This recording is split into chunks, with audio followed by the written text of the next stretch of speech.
Hello दोस्तों, welcome to my channel शिक्षा with निशा। तो कैसे हैं आप सभी? आई होप कि आप सब बहुत अच्छे होंगे। तो दोस्तों, आज की इस वीडियो में हम आपको इन संख्याओं के माध्यम से बिना पूर्णवर्ग संख्याओं का वर्गमूल करना ट्रिक के साथ बताएंगे। यानी इस वीडियो में हम आपको बताएंगे कि in non perfect square number का वर्गमूल आप ट्रिक के साथ कैसे कर सकते हैं। इन संख्याओं का वर्गमूल हम आपको 2 विधियों से करना सिखाएंगे। जो विधि आपको अच्छी लगे आप उस विधि से इन संख्याओं का वर्गमूल कर सकते हैं। दोनों ही विधियां बहुत ही इजी और मज़ेदार हैं।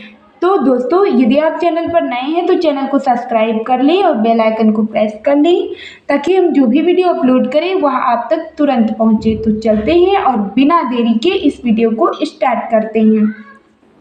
तो यहाँ हम इस संख्या को लेंगे रूट के अंदर 14। तो हमें देखना यह है कि यह किस पूर्णवर्ग संख्या के नज़दीक है। तो यहाँ इसके नज़दीक यदि हम कोई पूर्णवर्ग संख्या लेंगे तो यह हमें मिलेगी रूट के अंदर 16। यह पूर्णवर्ग संख्या है क्योंकि ये रूट के अंदर 16 जो है इसका हम इसको इस प्रकार लिख सकते हैं 4 गुणे 4 और इसमें सेम संख्याओं का जोड़ा प्राप्त करना होता है और 1 4 यहाँ रूट से निकल कर आ जाएगा बाहर। तो यह रूट के अंदर 16 के नज़दीक है और 16 से यदि हम 2 को घटा देंगे, कितना घटा देंगे? 2 को घटा देंगे तो हमें 14 प्राप्त हो जाएगा। और 16 का वर्गमूल यहाँ कितना होगा? तो 16 का वर्गमूल होगा 4 और माइनस यहाँ कितना? 2। अब यहाँ दोस्तों ध्यान दीजिएगा, इस 4 का दूना इसके नीचे लिखना है तो 4 का दूना हो जाएगा 8। अब इसका हम गुणा करके घटा देंगे तो 8 चक्कू होगा 32 और 32 से 2 को घटाएंगे तो यह प्राप्त हो जाएगा 30 और बटे कितना? तो 8। और 30 को यदि हम 8 से भाग देंगे तो हमें प्राप्त हो जाएगा 3.75 और यही हो जाएगा इस रूट के अंदर 14 का परफेक्ट वर्गमूल। तो यह तो थी प्रथम विधि। अब हम आपको बताएंगे कि सेकेंड मेथड से आप इसी सवाल को कैसे कर सकते हैं। तो यहाँ देखेंगे हम इस 14 को लिख लेंगे और 14 को देखेंगे कि किस पूर्णवर्ग संख्या के नज़दीक है। तो 16 के नज़दीक है और 16 का वर्गमूल है 4। तो इस 14 को हम कर देंगे 4 से भाग और 14 को हम यदि 4 से भाग देंगे तो हमें कितना प्राप्त होगा?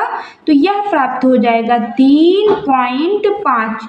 अब यहाँ दोस्तों ध्यान देना है, इस जिससे हमने भाग दिया है उसे और भागफल को हमें एक में जोड़ देना है।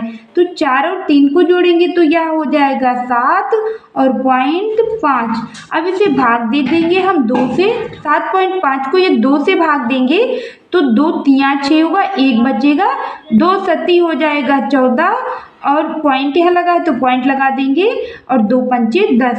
तो चाहे आप इस विधि से सवाल को करें और चाहे इस विधि से करें हमें आंसर सेम ही प्राप्त होगा। यहाँ भी 3.75 है और यहाँ भी 3.75 है। तो दोस्तों, आप सभी से एक रिक्वेस्ट है, यदि आपको हमारी यह वीडियो पसंद आ रही हो तो प्लीज़ वीडियो को लाइक और चैनल को सब्सक्राइब जरूर कर दें और कमेंट बॉक्स में यह जरूर बताएं कि आपको हमारी यह वीडियो कैसी लगी। तो यहाँ हम रूट के अंदर 45 को लेंगे और देखेंगे कि यह किस पूर्णवर्ग संख्या के नज़दीक है। तो यह 49 के नज़दीक है। तो इसे हम इस प्रकार भी लिख सकते हैं, यानी 49 और माइनस कितना? तो 49 से यदि हम 4 को घटा देंगे तो हमें 45 प्राप्त हो जाएगा। और यह किस संख्या का पूर्णवर्ग है? तो यह 7 का पूर्णवर्ग है। 7 7 49 होगा और एक साथ निकल कर आ जाएगा बाहर और माइनस कितना? तो 4। इस 7 का दूना हमें इसके नीचे लिखना है तो 7 का दूना होगा 14 तो यहाँ 14 लिख देंगे। 14 7 होगा 98 और 98 से यदि हम 4 को घटाएंगे तो हमें प्राप्त हो जाएगा 94। कितना प्राप्त हो जाएगा? 94। और 94 को हमें कर देना है 14 से भाग और 94 को यदि हम 14 से भाग करेंगे तो हमें प्राप्त हो जाएगा 6.71 और यही हो जाएगा इस 45 का परफेक्ट वर्गमूल।